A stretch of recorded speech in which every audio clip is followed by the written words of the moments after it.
taking the slow road to Scotland is what Alison is planning to do. And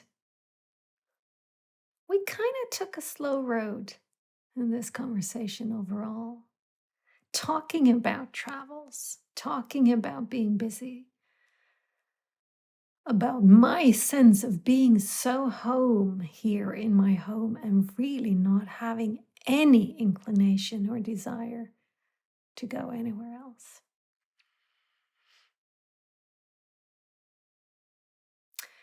And we speak about something that came up for me yesterday in a therapy session about wanting and having, and how you can experience that on different levels. And on the deep level, I want and I have is kind of like inhaling, exhaling. You need both of them, otherwise it just won't work. That might sound really, really cryptic, but I think if you listen, you'll get what we're speaking about. So join us for an hour and a half of meandering conversation. Long time no see. Yeah, it's been ages. It's like 3 weeks or something since we last talked. Well, my volume's right down. That's better. It's all looking different. There must have a new version of Zoom or something. Or something. Hi. Hello. I'm wet in the hair. I was thinking about that. That's what I do when I speak to you. I've come from today. I just came from the shower, but I'm so wet hair. I didn't feel like blow drying it. Oh, so is it warm? Yeah, warm enough for that. Yeah. You have a big ball. I do. It's like one of those Pilates ball. I got it. Somebody was giving it away for free, and I thought, oh, that would be great to sit here at my table and sit on that one. But it doesn't have enough air in it, so I sit too far down, and I've tried to pump it, and I cannot get it to work. So now it's just basically there. Oh, but because it's quite amusing being on Zoom calls with people who are sitting on balls. You can get kind of seasick if you're prone to that. I'm guessing. Yeah. But I remember taking Murdoch to a vet when he was a tiny puppy. I found a homeopathic vet, and he was very memorable, but most memorable because he had a big blue ball that he sort of bounced on. It sort of reflected his energy. He was just all bouncy, and then he sort of scooted around the room on his ball, bouncing. Yeah. I mean, it is a great thing. The things that help us stay in motion, they are good. It's like we do. Modern man sits still too much, or am still too much, because standing desks in it's perfectly fine, but to stand all day just as you would be sitting all day in front of a desk, it's not good for you either. It's the movement we need. It's not the staying in one place stillness we need. It's like that's what we need to get away from. Yeah, I feel it's like, bye, I'm off. This is a short call. Let's do the walk instead. Yeah. It's easy to fall. It's easy to fall into that, and then you kind of relax by plonking down on the sofa, right? Being as still. It's like, yeah. I'm thinking I want a ball. You can get mine. I did have a grey one. Don't know where that went. Somewhere. But it was, it's fascinating to have to, because to sit on a ball, you have to use your body. You can't, like sitting on a chair. Yeah. It's like, oh, it supports me everywhere. I can just flop and precisely. You have to be your own support in a sense. Yeah. Yeah. And probably the core thing. Yeah. We should have strength in our core. I also have my little red ball, which is one of those. No, I don't sit on this one. Maybe I should. I don't. It's one of those solid rubber balls. So it's like heavy, but I keep it on the floor. So I'm actually sitting really far out on my chair because this is my dining table. So I just have like ordinary chairs, right? So I sit at the end of the chair so that just my bum and not my thighs are on the chair. And then I have this ball that I engage my feet with. So I'm like rolling the ball with my feet. So there's a little bit of movement that's kind of below the surface of the table. And, underneath there is movement. Yeah. Oh. So what have you been up to? Where have you been? What have you been? I've been about, which is so weird for me, right? Because it's like I don't want to be about. I just want to be here. So, first week of August, I spent at my mom's place, which is an hour by car away. So it's not far, but it's not here, right? That's the last time we spoke, wasn't it? That's the last time we spoke, precisely. And then I got home and I had a week of slowly getting into work again. And then this week, Monday, Tuesday, I was in Uddevalla, which is 4 hours by car that way, north, for work with colleagues. And we had a blast, but it's, hotel and traveling in car and being professional or trying to be professional, all of that stuff. And then Wednesday, then I got home again Tuesday quite early. So afternoon, like 4 or 5 or something, we were home. So it wasn't late. But then Wednesday and Friday, I've been at one of my like permanent clients is a food and pharmaceutical contract packager, and they reside an hour by bus from here. So I had to be there. I was there Wednesday all day working, and then Friday there was an audit by an auditor. So I was there all day, Wednesday and Friday, and I had to do the bus thing. And then Thursday I had a quite a long meeting in town, so I wasn't home Thursday either. And it's just, oh my God, I want to be home.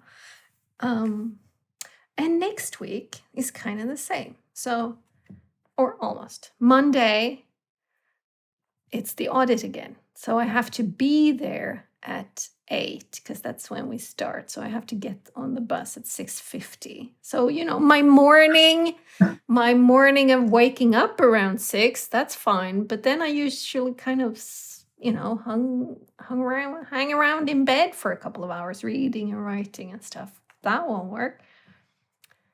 Tuesday, meeting in town. Wednesday, possibly nothing. Except maybe a lunch meeting, but that's fine. That's a date. And then Thursday. I'm going to Denmark. Oh, foreign travel. Foreign country. I have, it's like, Jesus. Because it's a full day training, and it's a training that's been postponed since March of last year for understandable reasons, but it looks as if it's gonna be. And then I have to, get some type of proof that I'm not sick, and I don't know everything. So it's like, I'm thinking I'll borrow a car so I don't have to do the bus and train and bus thing, but rather it's easier. And Friday, I'm going to play at Caspian's. We play Office, me and Caspian, on Fridays normally. So it's like, how did I plan this? Really bad ramp up, going full on in ways that I really don't do anymore.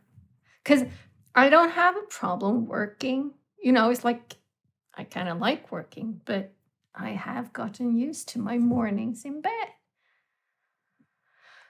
So if things start before 9,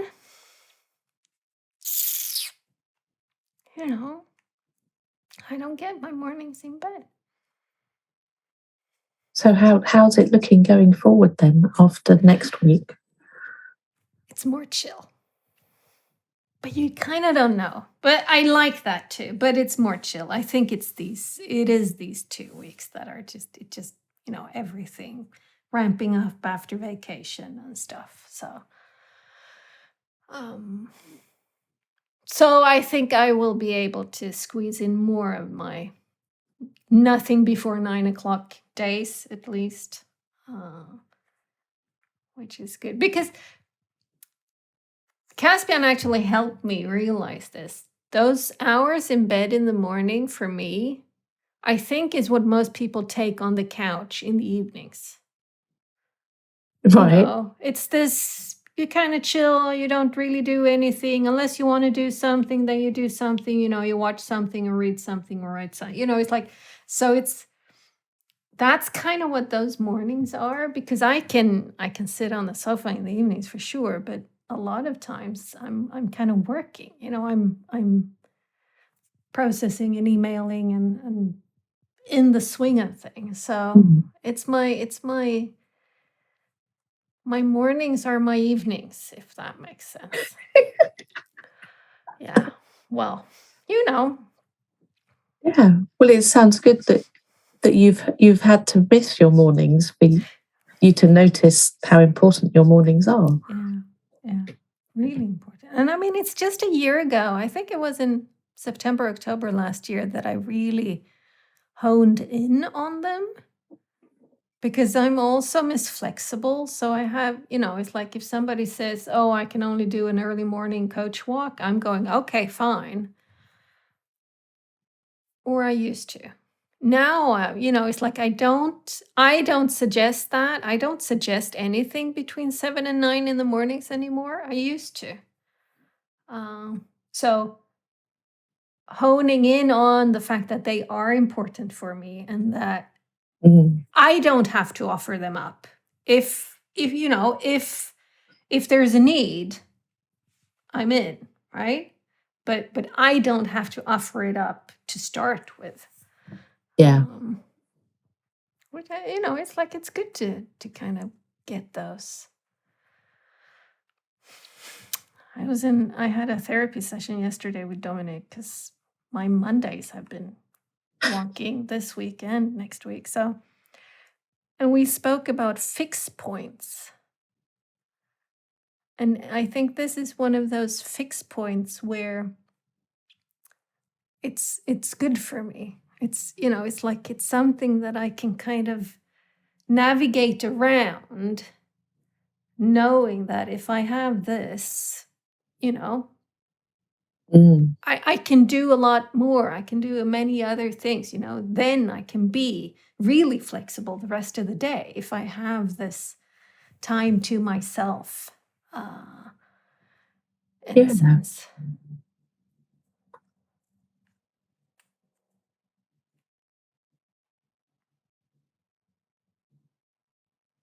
And even knowing, like you were saying about not being at home, that's another fixed point of, yeah, you know, that's where you want to be. yeah. I do want to be here. I love here. Which is interesting. I had when I was at my mom's place, I met up with one of my dear friends who lives just a couple of kilometers from my mom. And we went for a walk with her dog one evening. And she's just lived where she's living now for a year. They moved in last summer. And you know, she really loves it there. And she's like going everywhere. And I'm like, I don't wanna.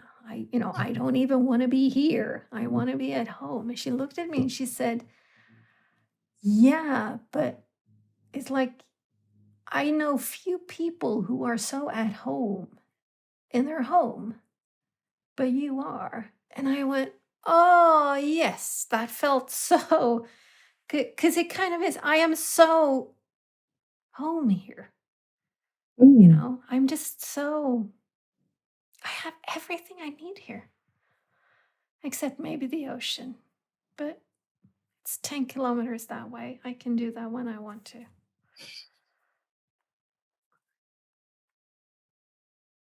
But I am very much at home here.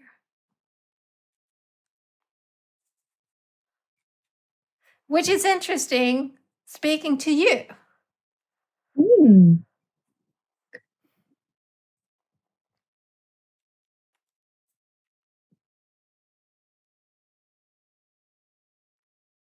But I don't think I've ever been so at home anywhere else. And I mean, you know, the spiritual yada yada, I fall into that too. It's like, yes, home is here. It's inside of me. It's, you know, I can bring home with me wherever I go. Yeah, sure, absolutely, fully. I just don't want to go anywhere. Right? I mean, that's really the difference for me. For me now and for me from 3 years ago and back. Then I kind of wanted to go places. I don't want to go anywhere. Which is so odd. In a world where everybody goes everywhere and wants to. You know, it's like, is this yet another one of those, yeah, I'm really born in the wrong century type things? Because I kind of have that thought now and again for various reasons. It's like, you know, in the old days, you know, you were lucky if you went a couple of tens of kilometers to the bigger city, right?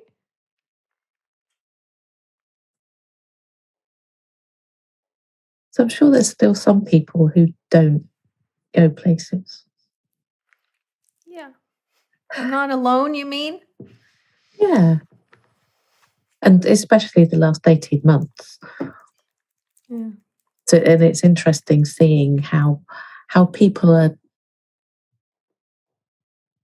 I suppose there's a whole mix, that seem to be a lot of people who are desperate to travel, and no matter what the inconvenience or the cost of testing or all of those things, they have to go abroad, and otherwise it's not a holiday, or whatever else, whatever reason. Which, yeah, I have no desire to travel on a plane. But then, yeah, when I think about people that I know, I'd love to go and meet up with some people that I know, but I'm not in any hurry to do that. And I don't know, it's, yeah, interesting, the home thing. That I keep thinking about, well, yeah, when I have my own home again, but yeah, I just I don't know where that will be or when that will be. And that's fine. yeah, occasionally I feel pressure that I should. Is that outside pressure? Yeah. And maybe internal pressure that I should be doing what the external pressure is telling me is normal.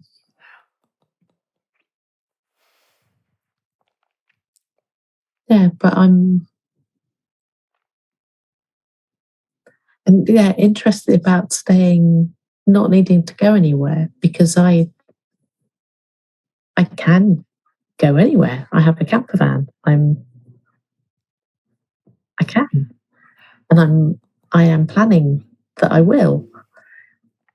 But I was just reading a very nice book that I've got that is Take the Slow Road to Scotland. Scotland.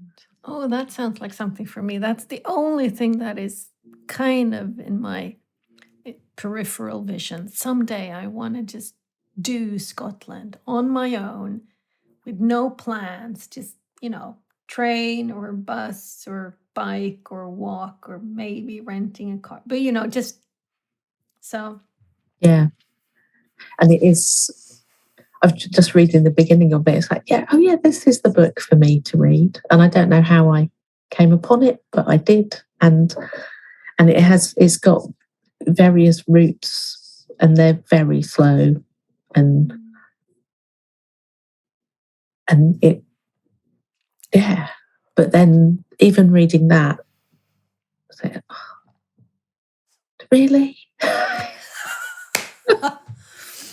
Do I really want to? Yeah, because Scotland's huge. It's huge. It is quite huge, isn't it? If you sort of lengthwise. Yeah, right? There's sort of the civilization. And then there's the rest. Yeah. And then there's the rest. And yeah. So I will go because I need, much like you getting sort of thrown back into work and doing something that is different to what you have been doing. Well, yeah, I need to go because I've wanted to go, but I am noticing that,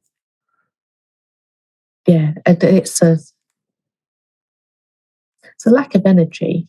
I still don't have much energy. So it's then, how do I do this? Which is why the slow road appeals. Because I've seen people posting about doing the North Coast 500. Oh yes, I did it in 4 days.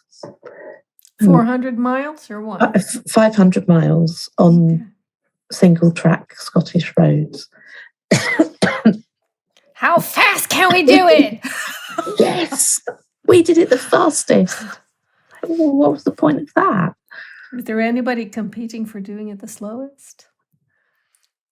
They can't even bother to tell anybody that they are. Yeah. And just thinking about the times I've spent in my van, that if I find somewhere that I like, I just stop.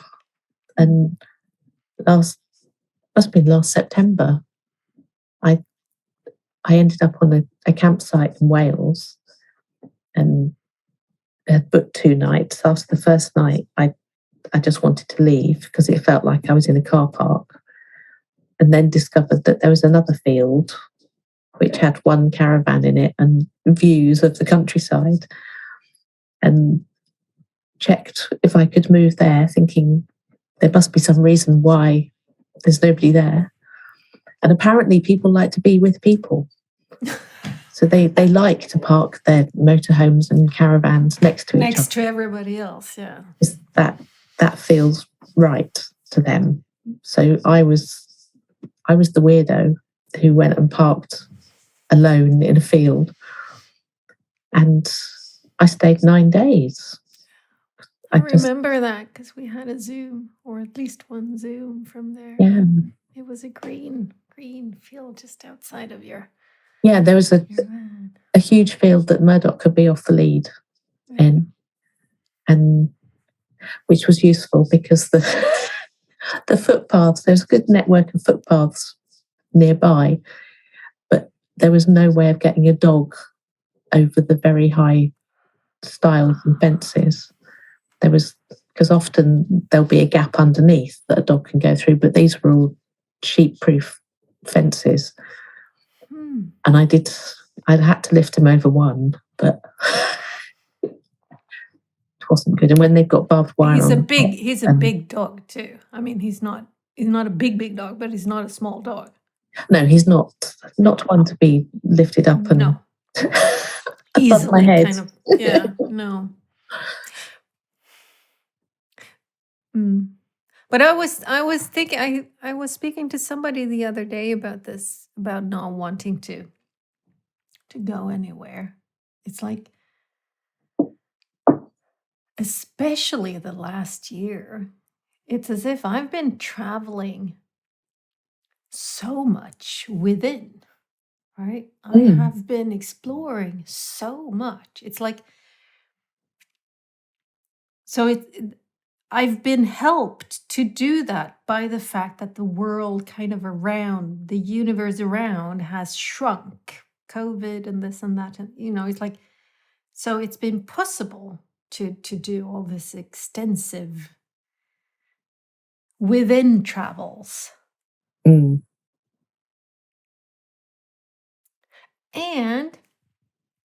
I was sitting in bed writing from yesterday's session with Dominic, and that document that I'm writing is that I'm calling the depth that's my deep dive into shame document. First entry was August 22nd, 2020, and today is August 22nd, 2021. So 115,000 words later. Wow. Yeah. There's a lot there. There is a lot there. And is there more to come? Yeah, I'm not done with this. It keeps on being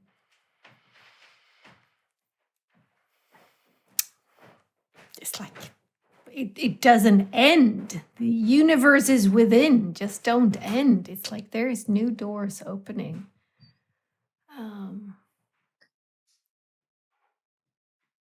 Most sessions.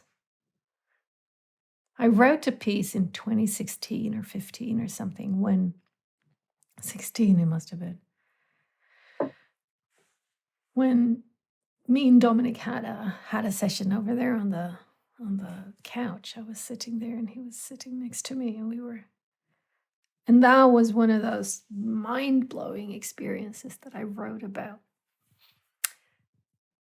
And I sent that text to somebody the other day, and they said, "Oh my God, what an experience." And I'm going, "Yeah, tell me about it." And I'm like 40 sessions in. No, not 40.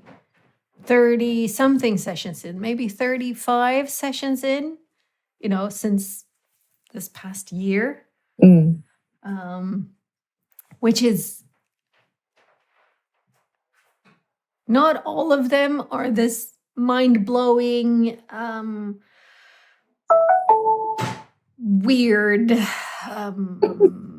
experiences, but a lot of them have that, at least in part, and some have been like 100 times more mind-blowing. So it's like it's really been.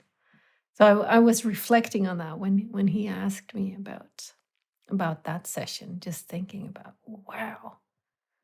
And I've written about not all of these sessions, but many of them. Or I haven't written about the sessions, I've written kind of what was there.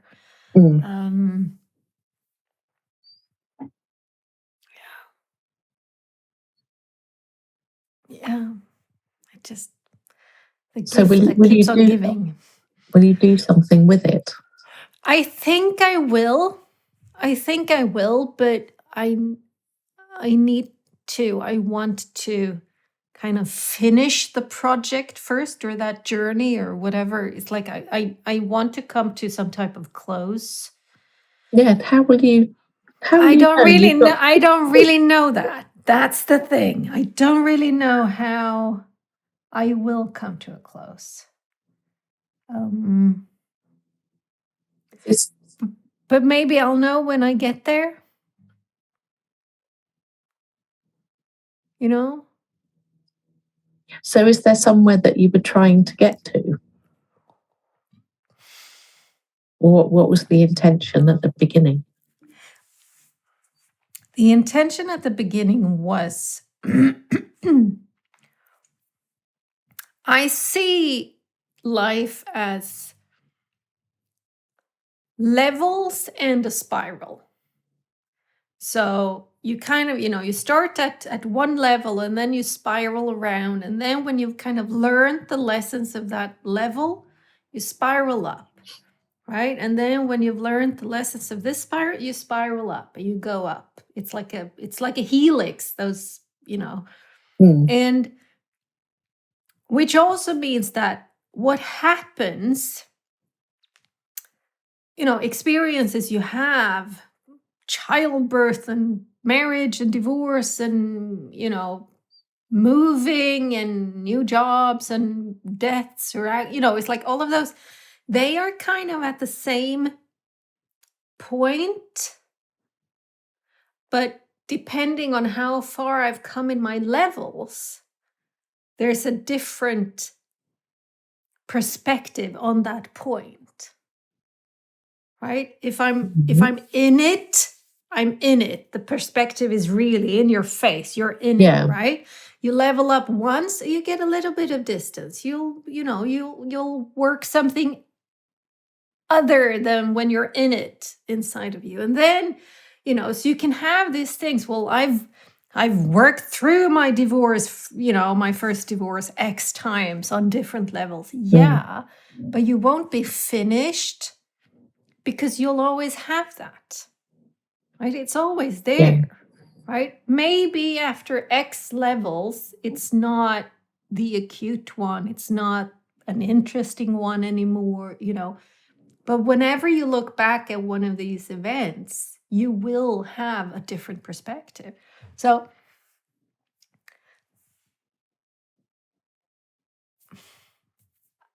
I think I've been working quite a lot with myself, especially since I separated and divorced last time, which is soon, precisely 5 years ago. That was in October of 2016, right? So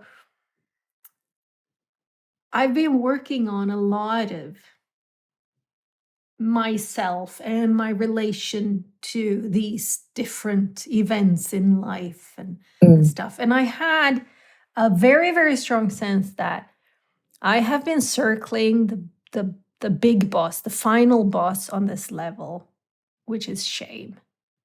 I've been circling, kind of seeing, yeah, I know you're over there. I'm not ready. I'm not done.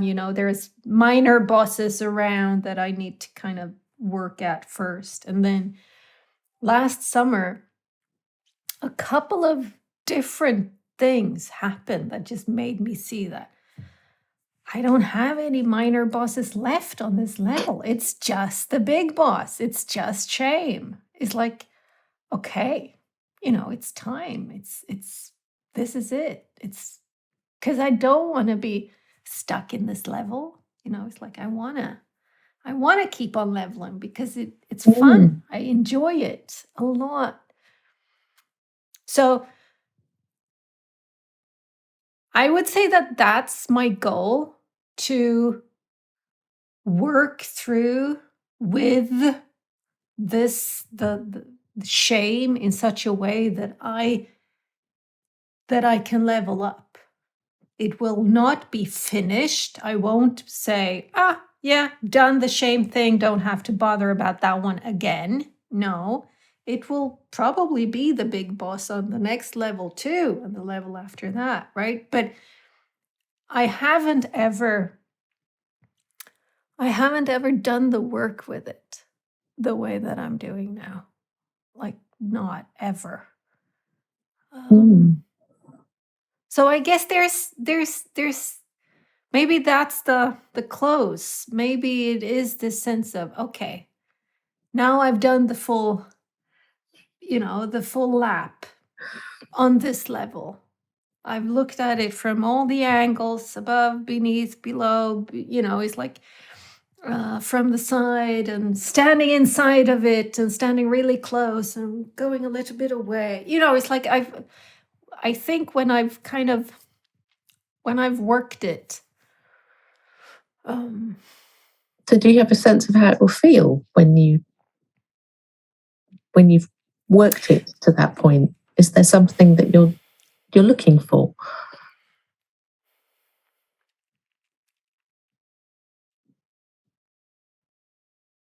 Well, I have a sense of what that will feel, and I've been kind of getting little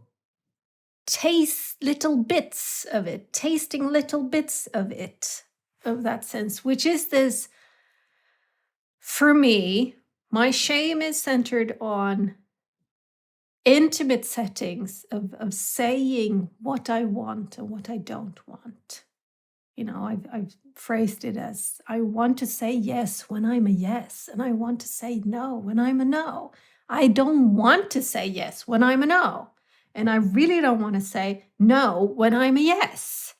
Right? It's like, so I think, and I've been experiencing little snippets of this where I have said yes when I'm a yes, where I have said no when I'm a no. So I think that's when kind of the, it's like a scale. If this is not saying, saying yes when I'm no and saying no when I'm yes fully, and this is saying yes when I'm yes and saying no when I'm no, it's like if I'm coming closer towards the yes, yes, no, no end of that. And I'm guessing when it isn't my instinct or habit, maybe that's a better word, like when it isn't my habit to fall into the yes, no, no, yes camp, then I think I'm kind of okay, yeah, then, because when I've shifted that, when it's like, okay, I'm prone to say yes when I'm yes, I'm prone to say no when I'm no, I think that might be one marker for this.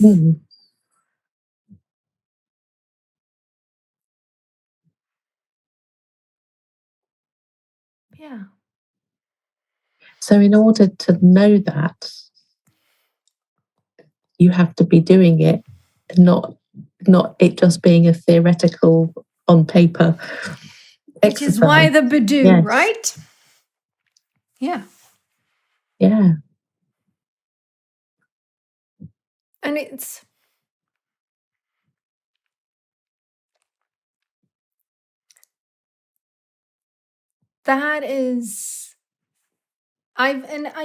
like I have experienced that too. The in the flesh, yeses and nos, kind of fewer than my than the theoretical ones, and fewer than the online ones, which are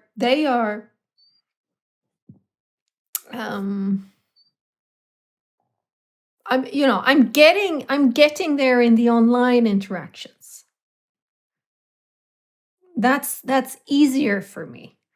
Also, mainly because, and I haven't fallen in love yet again, right? So I haven't had that, because that's kind of the thing, I think.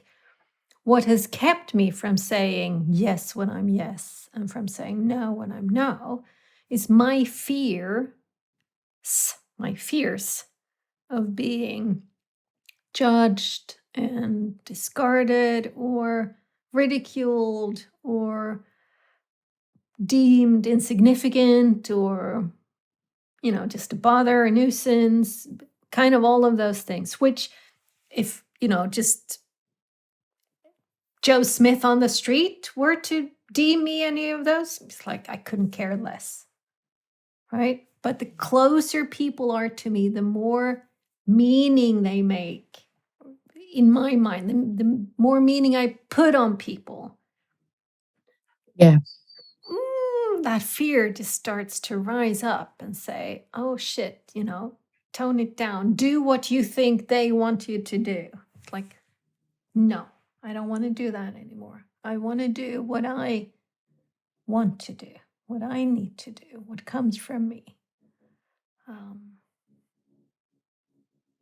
Yeah, interesting. It's made me think of somebody I'm working with about her business and her reluctance to say who she's not for. But the more we worked on it, the more powerful it became, and the happier she was to be able to say it. And yeah, that seems to fit with the saying yes when I mean yes and no when I mean no. And it was interesting hearing the language that, and it changed as we worked through it. That I'm probably not for you. I'm not for you. And it was just hearing that.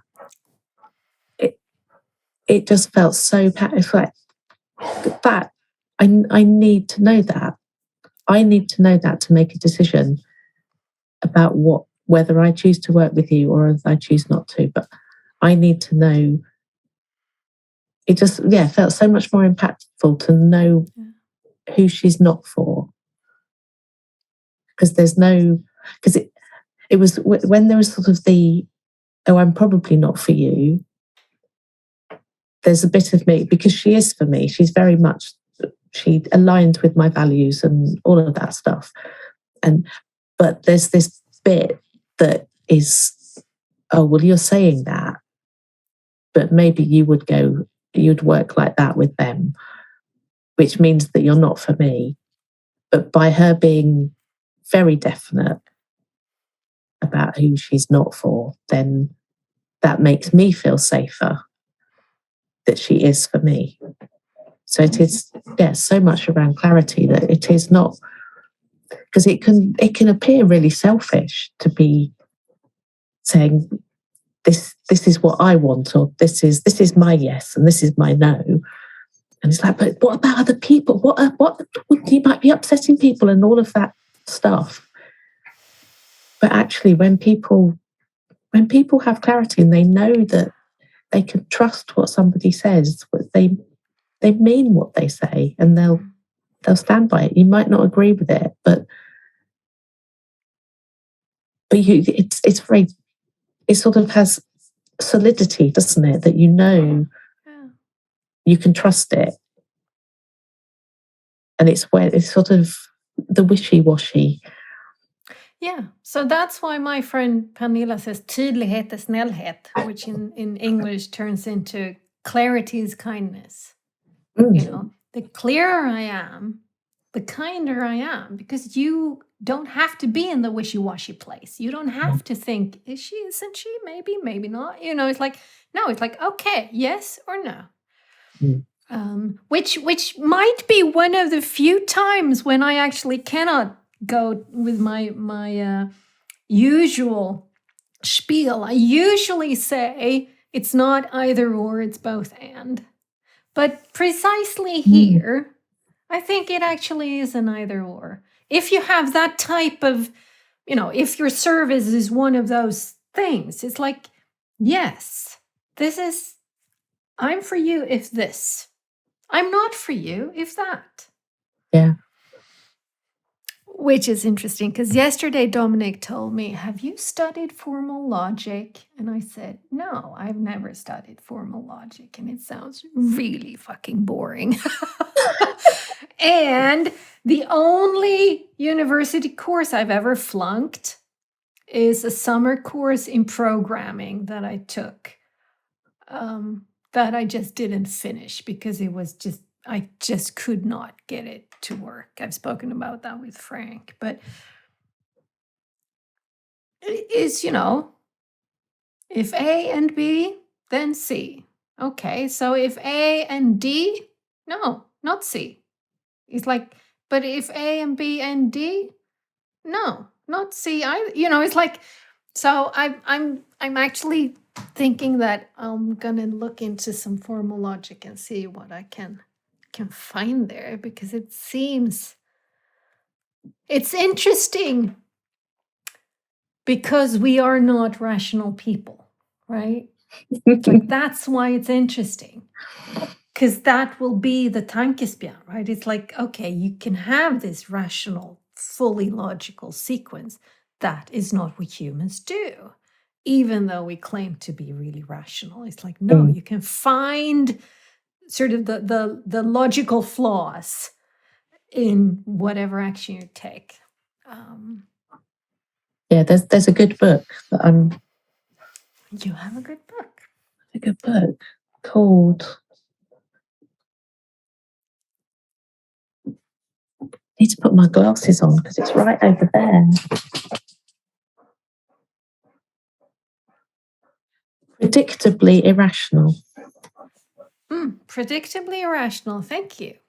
Yeah, and it's all about that thing that we think we're rational, but we're not, and it's sort of it must have been recommended on the marketing seminar, but it's just fascinating. I loved it. I might have to read it again. Oh, cool. But it is sort of, oh well, this is sort of predictable what humans would do, and then they don't. Yeah. We don't. And there was another thing that I was thinking when you were speaking about this. Yesterday with Dominic, we spoke about wanting. He said, I want. And he looked at me and I went, oh, it's so fascinating, because my last session with Gary, he prodded me and prodded me and prodded me, because he also saw this I want thing. He's like, there's something there. So he was just noodling and asking questions. And, it's like, finally we got to this piece of I want, which had me write a blog post about wanting, and how we kind of am in a society where it's okay to want material things. It's okay to want a bigger car, a bigger house, a larger pool, whatever it is, a longer vacation and fancier places, bigger hotels, but wanting love or a relationship or connection, or, it's like, no. You're just clingy and needy, and you need to practice some self-love so that you can get out of that space. But the other thing is okay, right? But when Dominic said, I want, yesterday, it's like it dances with I have, right? I want and I have, and I want and I have. It's like inhalation and exhalation. You cannot have just the one. It just doesn't work. If you only inhale, sorry, dude, you're gonna blow your lungs. You won't live. You're only exhaling. Sorry, dude, you're gonna die. No oxygen, right? It's like you need the dance. So that was one thing. And on that level, on that deep level of the wanting, and I want and I have, I can go out to my mulberry tree that is now filled with ripe mulberries, and they are so delicious. And if I'm in this place of I want and I have, I'll take one and carefully get it off the branch, because they can just explode in your hand and just juice you up. And I put it in my mouth, and it's just, wow, there. I can also be on the surface level of this, which is I have to give me more, right? I pick a full jar of them and I just eat them, from this I have to, which is something completely different than the I want and I have. Right? I have to, or I must not. It's kind of the same. It's the same current, it's the same battery, but it's a totally different experience. Same mulberry going into my mouth. Totally different experience. Yeah, because the I have, when you speak about it like that, is an appreciation, a gratitude. Yes. That it's there. Yeah. And when you're talking about the wanting and all of the things that we are meant to want, I just have an allergic reaction to it. And when I see, there seem to be an awful lot of very large cars around here, enormous cars, and I just have this reaction to like, well, what's the point of that? Why? And I would rather go and sit under a tree, and and the the wanting. And because when I was asked, what is it that Alison wants a few years ago, I have what? How? I don't even, couldn't even understand the question, that I could want something, that it was always about other people, about my husband or my children, or and then it's the point, well, all that's left is me. What do I want? And I suppose that fits in with that way of looking at what we want as being material stuff. So I didn't want to want material things, but then interesting, the shame around admitting to wanting anything else, it's not okay to say that I want love, I want companionship, or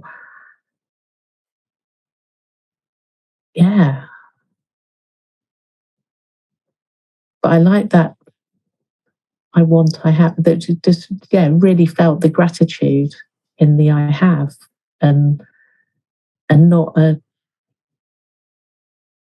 it's not a sort of a greed of just my judgment. And I accept that I'm being very judgmental about these people who are driving big cars. and I've got them judged as they're shallow, and they're just fueled by consumerism and money. I don't know that about them, but no. But I mean, it is this sense on this deeper level of I want and I have. It is, like you say, that is the field of abundance. That is where it's at, right? This shallower, I have to, I need to, I must not,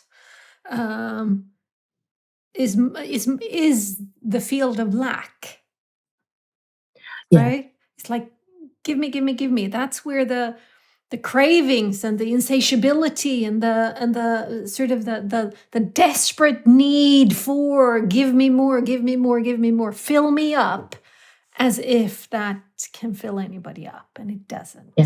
Right? You're trying to fill up a void that cannot be filled up with the things that you're trying to fill it up with. Yeah, because people are never satisfied with however much, like they've got a nice house. It's like, no, I need a bigger house, or no, I need a bigger car. No, my holiday isn't long enough or exotic enough. But it's interesting. This summer I've been talking to a few people about me not having a car, right? Mm. So me and my ex, we had 2 cars, and then we got rid of the one, and then we just had the one car. And then a year or 2 before we split up, we got rid of that car too. So I think 2015, summer of 2015, I think it could have been 2014. But so basically 6 years of no car. And I love it. Oh man, it's just the best. Because I don't have to bother. I don't have to wash it. I don't have to fill it up with gas. I don't have to do service and winter tires and summer tires and repairs and oh, it is so lovely to not have a car. And people look at me as if I'm absolutely bonkers. But the freedom, and I'm going, no, for me, not having a car, that's the freedom, right? That is really the freedom. It's like, if I need a car, I have friends I can ask, or I can rent one. Issue solved. Yeah. When I need a car, and I don't need a car often. Thursday next week, yeah, I might borrow a car, see if I can get one from one of my friends. If I can't, well, there's public transport. I can do that too. Yeah, because there is, you saying that has made me sort of think about people, thinking of someone in particular who had to have a car for all of his children, 2 of which didn't live with him. And so the occasions when they all went in this car were very few. But the idea that, and it goes to so many other things, that we have to have that thing for ourselves. We have to have our own one. And there is that have to. I have to. And then you're on that level, right? Yeah. And that we might use it to its full capacity a few times. And I'm thinking about my camper van, that it has been unusual circumstances, but I really haven't used it. But then I haven't been driving it. I use it once a week to go to the supermarket, which is, I don't know how, it's about 8 miles away. But other than that, I don't use it. And so I am going to Scotland, and I am going to use it. and I will, make a decision at some point about whether it is something that I need to have my own one of, or there's various schemes for renting them out, to sharing them with other people. It gets very complicated with insurance and things like that. But it is that idea of what we have to have our own. And what I've learned about not having my own home is that I don't have to have my own home in order to be at home, because that, as you said earlier, it's just like, home is within me. And that was such a revelation, that I could be in an amazing location in Wales and I didn't need to own it. I didn't need to be paying rent. I was working to earn my keep. But it was, realizing that we can share.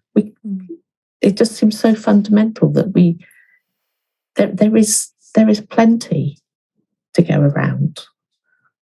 If only we were more willing to share what we have, and not just like, me, it's mine. You go and you have to. I have to have this. Yeah, and you have to go and work hard. This stuff about, oh, well, you deserve it because you've worked hard.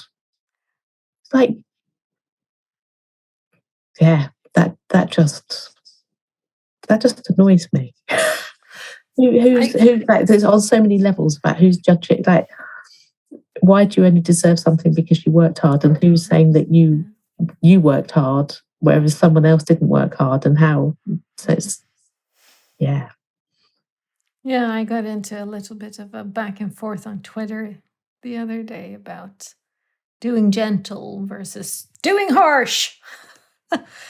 And I was saying, you have to do gentle. That's, and I actually wrote, I wonder if I should say have to. I usually never do, but yeah, I will. You have to do gentle for self-introspection to actually cause any lasting change.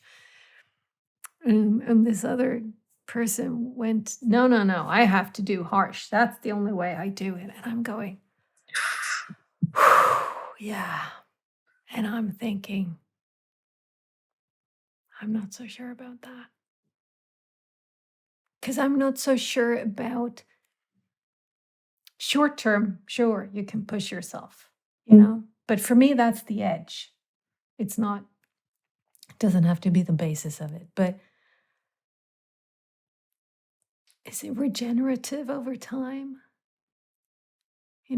Does it nourish you? Does it? But it's like, fine, let's do different. I'm into different, so sure thing. But I also think that there is so much more of you have to work hard, you have to, there's efforting to be done and all of that. That is so much more out there. Just like the materialistic ones are out there and okayed. And you deserve them if you work hard. Yeah, precisely. Whereas if you rest or you just enjoy nature or you sit under that tree and just, you just are.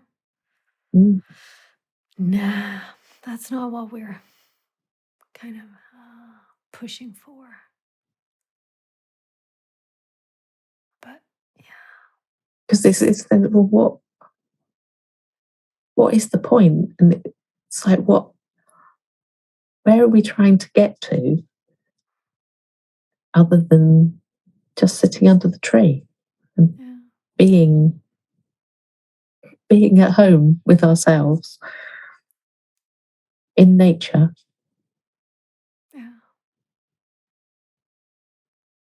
Yeah, that just feels,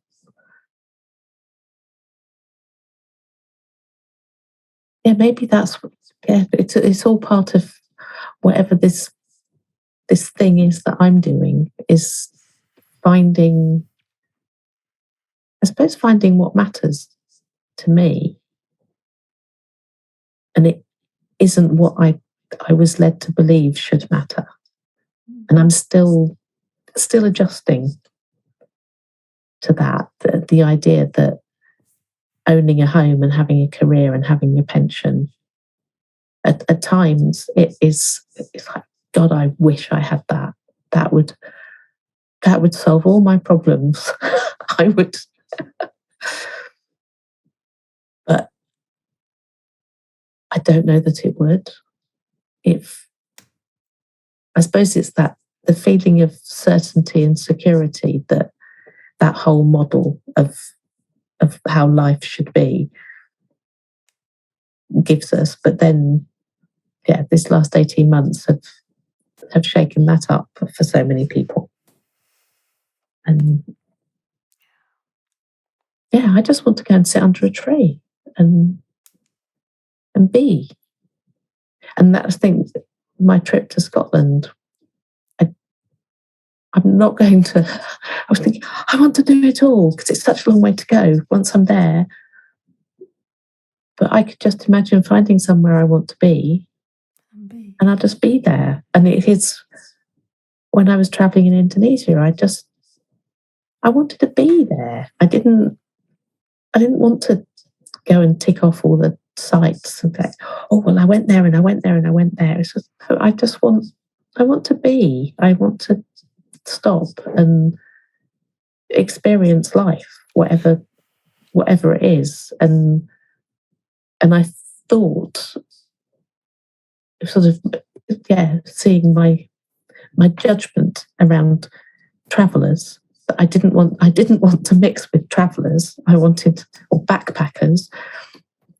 I wanted to commune with the locals, but soon discovered that they're all people, and they're all really fascinating, and just learned so much from all of the people I met, and that people who were off travelling, some were on their own and others were in couples, but they just inspiring in what they were doing, that they weren't sat at home and collecting their material goods. They were out in the world.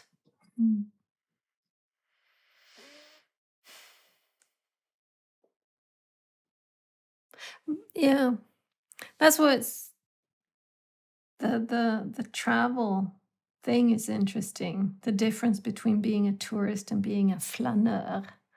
A what? A flaneur. A flaneur. A flaneur. It's a French word that we have in Swedish too, which is, you're sauntering down the street and taking in the sights and, not going anywhere, just being.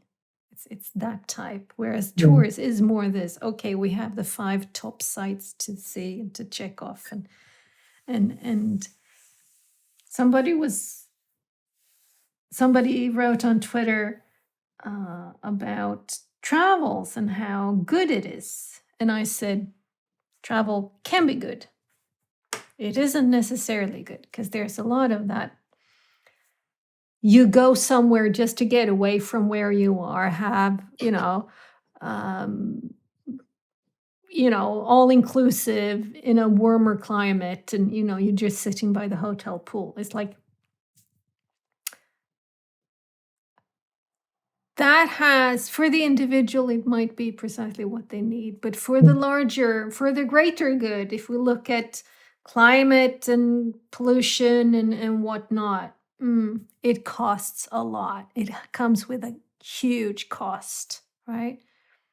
Whereas if it is people, like you say, who go somewhere, find the people there, find the culture there, start to reflect, opening up their own views of the world, and it's like, yes, that has a lot of value.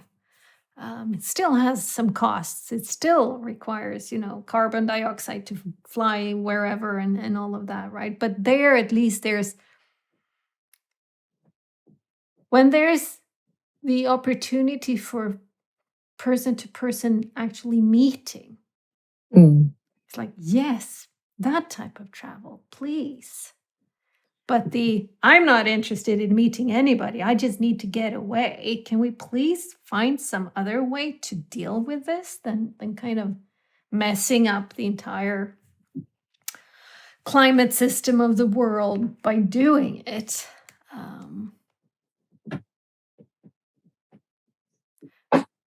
Which perhaps some people, during COVID have kind of reflected on that. I hope. And others might just be so longing for that release that I guess it is that they get by going to Mallorca for a week and just, just do an all-inclusive at a hotel. You can just get some sun and warmth. And like really not at all interested in what's around you, except maybe the top 5 sites that you're supposed to see, right? Yeah. But check off. And it's another thing where we're not aware of the cost. There's so much of that it's that, yeah, it costs X number of pounds to go, but I suppose we're becoming more aware of what the cost to the planet is, but there's still denial about that. And yeah, it fits with all sorts of things that we're so focused on the financial cost of something that we can't see that there's another cost. And There's so many things like that, and how disposable all these material possessions that we have, they then break. They don't work anymore, and there's no fixing them. Like my laptop. Like your laptop. Can't be fixed because it wasn't built to be fixed. It was built to be lightweight. And discardable. Yeah, which just feels disgusting. And then yeah, even with our rubbish, that there's this sort of thing about throwing things away. Like, well, where's away?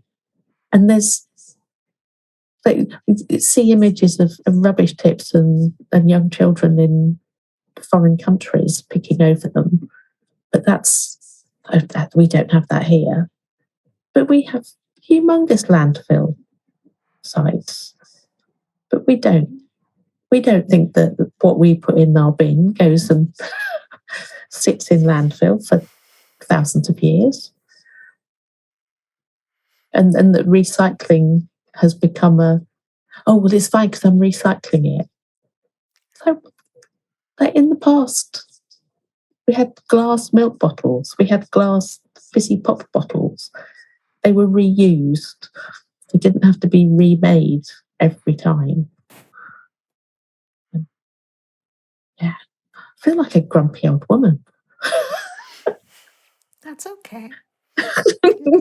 Now and again, it's really nice to be a grumpy old woman. So I suppose that it feels like it's all about simple. That what is it that we actually need in life? And there was something on the radio. They were talking about, what do they call it? The FIRE movement. Yeah. Which is about financially independent, retire early. Yes. And all these young people so they were talking to people about it and what their strategy was, but it sort of came down to, well, what is it that you actually want, and what do you need to achieve that? And if what you want is to be able to sit under a tree, that's very different to wanting to have a new super fast car every year and live in a huge house and go on expensive holidays. And yeah, what choice do we make? And that we can make those choices. We can choose to have a simple life. Doesn't have to involve huge sums of money. I think it's interesting. I have friends. I'm friends with one of the top private finances blogger in Sweden, and he's kind of somewhat allergic to the FIRE concept because of two things, really. One is a lot of people go into it like almost living an anorexic life. You know, cutting down on everything that kind of makes life worth living, to save, right? So they're focused on diminishing whatever expenses they have rather than think, okay, how can I make more money? And that way, you know, kind of get that thing that I think that I need. But so that's one thing, because if you've lived for years in that anorectic way of living, once you come, same question as you asked, when will I be finished with my deep dive? How do they know? How will they then start to act? Won't they just keep on? You know, it's like, is that possible to break? You know, it's like, so that's an interesting one. But the other thing is the focus on the retire early, which for me has always meant being able to do whatever it is that I do which is how can I be of service, not having to bother about am I getting anything monetary in return for it or not. But there are kind of people in that movement who is like, it is the go live on a tropical island and just live a luxury life, not doing anything to be of service, which I really don't think a lot of people could stand for a long time, because we need to be of service. We need to contribute. I think that's a very, very basic human need. You know, we need to be seen and heard, and we need to contribute. But it's like, it's interesting to you can kind of dip your toes into fire material, and there's a lot of questions that can provide you with some great tankespjärn. Again, if nothing else, figuring out, like you said, what matters to me. It's like, how many people ask themselves that?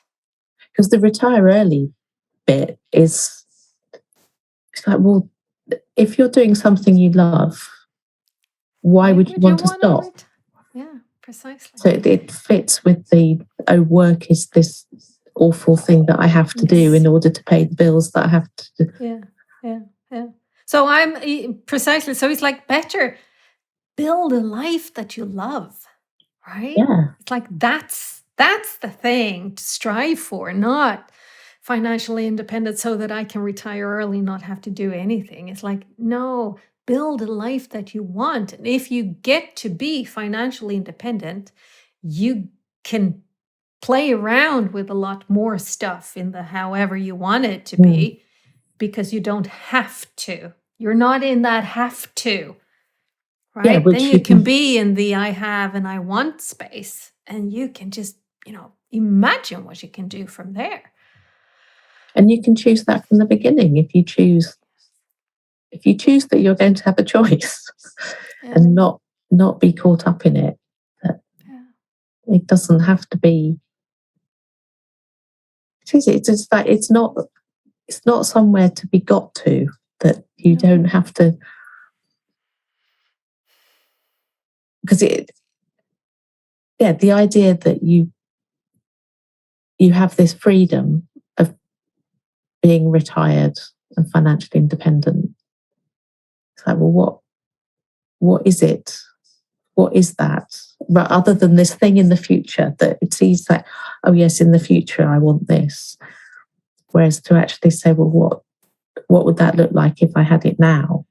And so I remember going to some workshop years ago, and they had an icebreaker of, you had to say, if you won £1 million, what would you do? And it was fascinating hearing people talking about the things they would do if they won £1 million. I was sitting there thinking, you could each choose to do that thing now. You can make that. There's no reason to wait until you get £1 million. Yeah. Even that, it fits into the whole culture, doesn't it? That we have to have money. If we have money, then that will solve all our problems. Whereas actually, it's about having. I was going to say it's about having choice, but it's about being willing to make it, to know that you have a choice. Precisely, being aware that there is a choice. That we always have a choice, even when we think we don't have a choice. There's always a choice. And to be aware of that, and then to be able to act on that choice, which may bring up shame and all sorts of stuff. Because going back to your yes when you mean yes and no when you mean no, that we're just so messed up by the way we're brought up that this is how it is. And I was listening to Rika Tillsammans is the name of my friend's blog and pod. And they had an episode about what do you do when you suddenly come into a windfall of money, inheritance, or you win the lottery, or there's an exit at the company that you started and you're suddenly stuck with like millions of money. And the best advice you can have, or the best thing you can do, is nothing. Put the money in an account somewhere. Yeah, sure, make sure that you get a few percent, interest in it, but sit tight for a year or two, and then, so you don't, so you're not reacting, but rather, sit with it. Just don't start to do. Because if you do, chances are you're acting from that. I have to, because I have all this money. It's like, chill. See if you can get into this. I have and I want. From there, what decisions do you make? Which is like, oh yeah, because that's not. I mean, somebody who would have said that when asked in that icebreaker session, what would you do if you had £1 million? Like, nothing. I'd put it in a bank account for a couple of years to just sense into it. It was like, what? That would be a really weird answer, but it's a really wise one. To stop you from being up in that. I have to. All of a sudden I can, then I must. No. Yeah. Not from that place, but from this deeper place. Ooh, what's there? It's like, there's a lot there.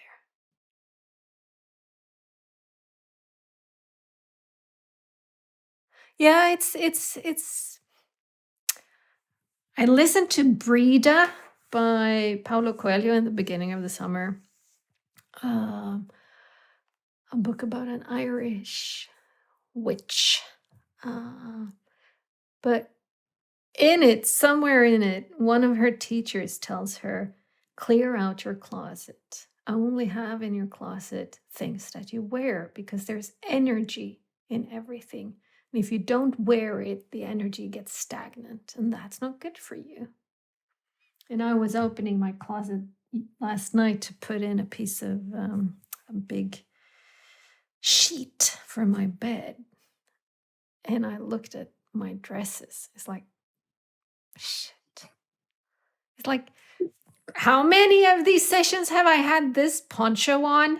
Like 90% of them, right? It's like, I'm guessing I could get rid of a lot. And I did. I had a Cleanse for Expansion, Create the Impossible project in 2015, where I went through everything in the house, barring all of my digital stuff. I didn't get through all of it. I got through a lot of it, but not all. And I didn't get through the old boiler room downstairs here, kind of halfway, and then just the amount of screws or nails that are kind of crooked. Oh my God. Yeah. But I'm actually thinking it might be time for one of those again. Because there's probably stuff that I chose to keep then. Like I'm looking at, I have a little glass shelf with glass window or doors. There's glasses and some good books. Yeah. How many of those books have I picked out and actually touched since 2015 when I got in there? Not a lot. And from that, I want place. It gets to be something completely different than from this. Oh, I have to keep this one, and I have to keep this one, and I have to do this one. Oh, this one I cannot keep. I must not keep. It's like, yeah, maybe that's a project to do.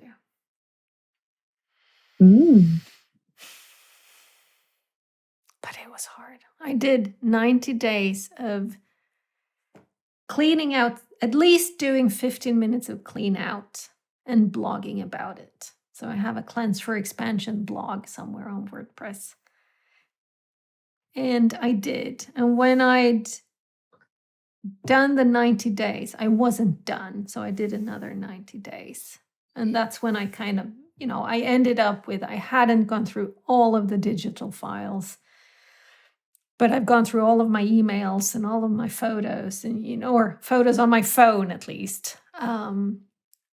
And I hadn't gone through the boiler room.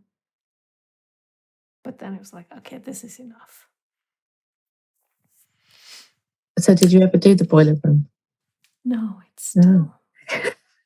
It's still. But that's the thing. The window, the attic, vinden, it's called in Swedish. The attic was jam-packed.